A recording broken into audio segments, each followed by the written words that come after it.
Today, we're diving into one of the most incredible and just brilliantly executed crimes of the 20th century. Seriously. It's a heist that has basically haunted Japan for over 50 years, a mystery that, to this day, nobody has solved. So let's set the scene. Picture this. It's a cold morning in Tokyo, back in December of 1968. The city's just waking up, and absolutely nobody has a clue that they're just a few hours away from witnessing the greatest criminal mystery in the country's history. You know, it's a question we've all thought about, right? But this isn't some movie plot. This is the real story of someone who might have actually done it. So what does it really take? Let's take a look. The event we're about to break down is famously known as the 300 million yen heist. But honestly, calling it just a robbery doesn't do it justice. This thing is legendary. It's a case study in criminal genius. This right here, this single phrase just perfectly sums it all up. No shots were fired, not a single person was hurt, nobody could give a reliable description of the guy, and he left almost nothing behind.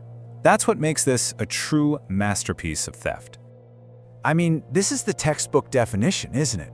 A crime so flawlessly planned and pulled off that the person behind it just vanishes. They become a ghost in the system. And the 300 million yen heist? It's the prime example. And this was the prize. Nearly 300 million yen. And this wasn't just some random cash, it was the payroll for all the employees at a Toshiba factory.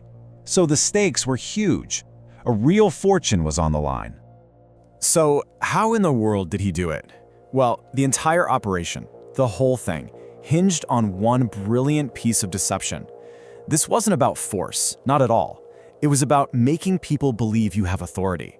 It was an illusion, performed by a man who just seemed to appear out of thin air. Let's just break down the sheer elegance of this plan, okay? First, our thief dresses up like a motorcycle cop. Right away, he's using our own psychology against us, our natural trust in a uniform. He pulls over the armored car and calmly tells the guards there's a bomb threat. Then he uses a simple road flare to create a ton of smoke and panic, making his threat seem terrifyingly real. And in all that chaos, he just gets in the car and drives away. He never pulled a weapon, he just shouted a warning. He wasn't acting like a robber who was there to hurt them, he was acting like a hero trying to save them. And that one simple shout was all it took for 5 trained security guards to completely abandon their post and run for their lives. The absolute core of this whole thing was just the sheer audacity. It happened right out in the open. It was a psychological victory, not a physical one. He beat them with nothing more than a whole lot of confidence and a really well-told lie. And what came next? Well, one of the largest and most expensive police investigations in the history of Japan. The entire country was on high alert, hunting for a guy who seemed to have just dissolved into thin air. I mean, just try to imagine the scale of this manhunt. A staggering 170,000 police officers were mobilized for this one single case. Tokyo was basically turned into one giant search grid. And with that many cops on the job, the search cast an incredibly wide net. Over 110,000 people were questioned as potential suspects. You can tell the police were getting desperate, just chasing down every single possible lead, no matter how tiny. And after all that effort, all those resources, all those man-hours, what was the result? This. Absolutely nothing. 0 arrests were ever made. The ghost? Well, he stayed a ghost. Now, the thief did leave things behind, but it was all part of the master plan. These were all cheap, untraceable, everyday items. He used 3 different stolen cars just to cover his tracks and a motorcycle painted specifically for the job. Every piece of so-called evidence was actually a dead end on purpose. It was a trail of breadcrumbs designed to lead absolutely nowhere. So, as the years started to pass with no culprit, the investigation began to focus on a few key people. And this is where things led to suspicion, tragedy, and, you guessed it, even more unanswered questions. So, 2 main suspects eventually emerged from the fog. The first was the son of a police officer. He kind of fit the description, he owned a similar bike, but tragically, after being questioned, he took his own life. It was later proven he was innocent. Then there was his friend. This guy suddenly came into a lot of money right around the time the clock was about to run out on the case. He was questioned, but he stayed completely silent. There just was never enough evidence to convict him.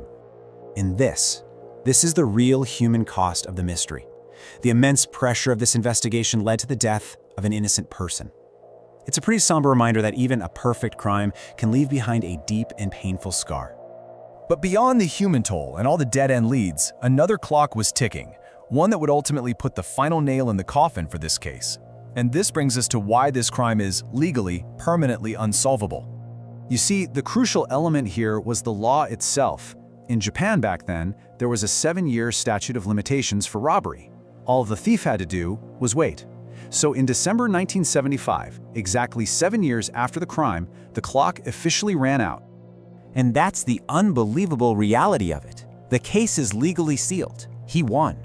There are even rumors that a suspect confessed on his deathbed years later, but by then, in the eyes of the law, it didn't matter one bit. He was completely untouchable. So when you boil it all down, what do you see? The hallmarks of a true mastermind. Not a single yen was ever found. The planning was meticulous, right down to the forged documents. He used psychology as his only weapon. And his escape was so clean, the only trail he left was one designed to confuse everyone. And that right there is its ultimate legacy.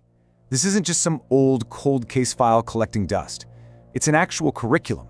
It's taught to new generations of law enforcement as the perfect example of what they're up against. A crime built on pure intelligence, patience, and a deep, deep understanding of human nature.